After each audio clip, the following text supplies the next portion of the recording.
கிறிஸ்துவில் பிரியமானவர்களே, ஆண்டவராகிய இயேசு கிறிஸ்துவின் நாமத்திலே உங்கள் யாவரையும் வாழ்த்தி ஆசீர்வதிக்கிறேன். இந்த நாளுக்கென்று தேவன் நமக்கு அருளியிருக்கிற ஜீவ வார்த்தை சங்கீதம் 114 அதிலே 8வது வசனம். அவர் கன்மலையை தண்ணீர் தடாகமாகவும் கற்பாறையை நீரூற்றுகளாகவும் மாற்றுகிறார். என கேட்கிற தேவனுடைய பிள்ளைகளே, கடினமானவைகளில் இருந்து கனிவானவைகளை கர்த்தர் புறப்பட செய்கிற ஒரு நாளாக இந்த நாள் இருக்கிறது. Day in which the dry situations will respond and give forth goodness. The flint will be changed into a fountain.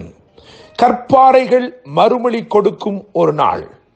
என கேட்கிற தேவனுடைய பிள்ளைகளே, 3வது வசனத்தை கவனிக்கும் பொழுது, தடையாய் நின்றவைகள் விலகி ஓடும், எதிராக புறவாகிப்பவைகள் பின்னிட்டு திரும்பும். எனவே இந்த நாளிலே தேவன் உங்கள் வாழ்க்கையிலே எவைகள் தடைகளாய் காணப்படுகிறதோ, எவைகள் எதிராக நிற்கிறதோ, அவைகள் எல்லாம் கர்த்தர் இன்றைக்கு மாற்றுகிறார்.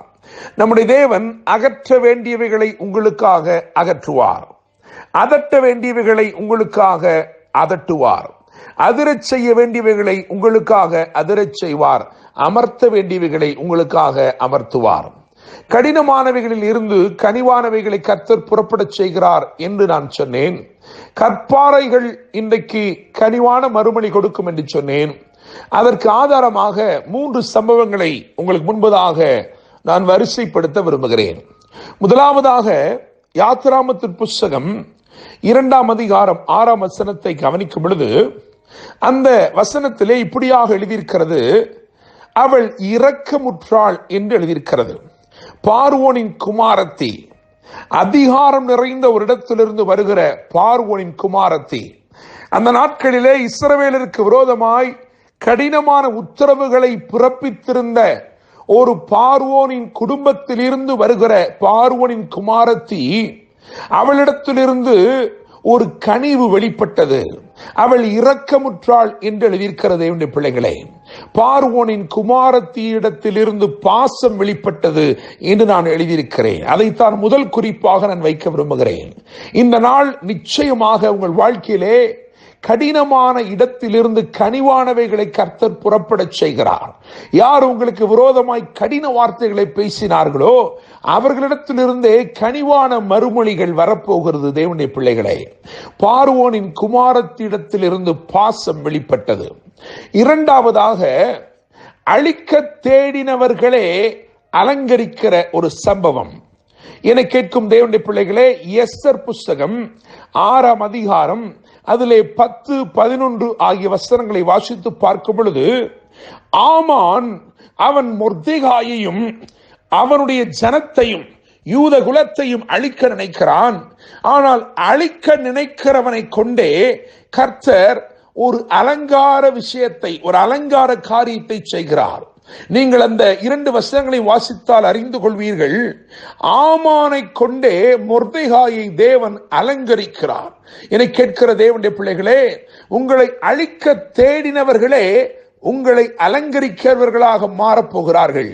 கர்த்தர் கடினமானதில் இருந்து கனிவானவைகளை புறப்பட செய்கிறார் என்பதற்கு இன்னும் ஒரு சான்றாக எஸ்தர் 6ஆம் அதிகாரம் 10, 11 ஆகிய வசனங்களிலே நாம் வாசிக்கலாம். நிச்சயமாக அழிக்க தேடினவன் இப்பொழுது அலங்கரித்துக் கொண்டிருக்கிறான். இரவலாம் எப்படி அழிக்க வேண்டும் என்று நினைத்துக் கொண்டிருந்தவன் இப்பொழுது காலை பொழுதிலே வந்து அலங்கரிப்பதற்கு வகை தேடிக்கொண்டு நிற்கிறான்.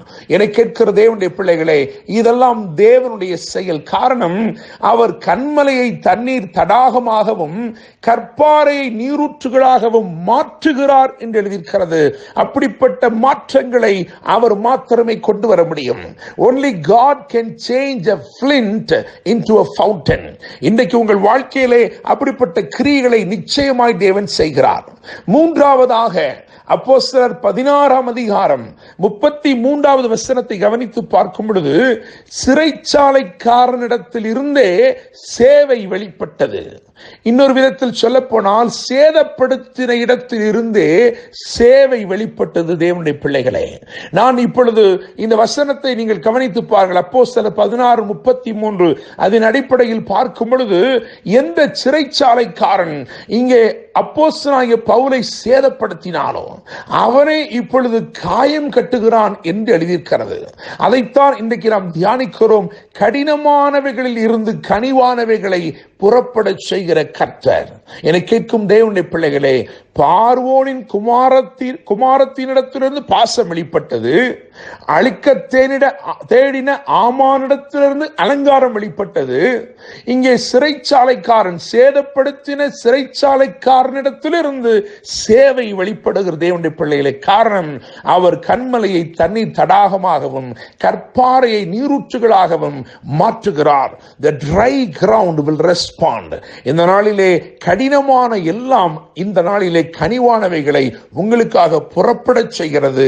இதன் பின்னணியிலே கர்த்தர் இருக்கிறார். கர்த்தர் இந்த காரியங்களை செய்திருக்கிறார். உங்கள் வாழ்க்கையில இன்றைக்கு கர்த்தர் கன்மலையை தண்ணீர் தடாகமாக மாற்றி கற்பாறையை நீரூற்றாக மாற்றி தொடர்ந்து அதிலிருந்து நன்மைகள் வரும்படி செய்து உங்களை ஆசீர்வதிப்பாராக. என்று அன்புடன் pastor Daniel Moses. God bless you.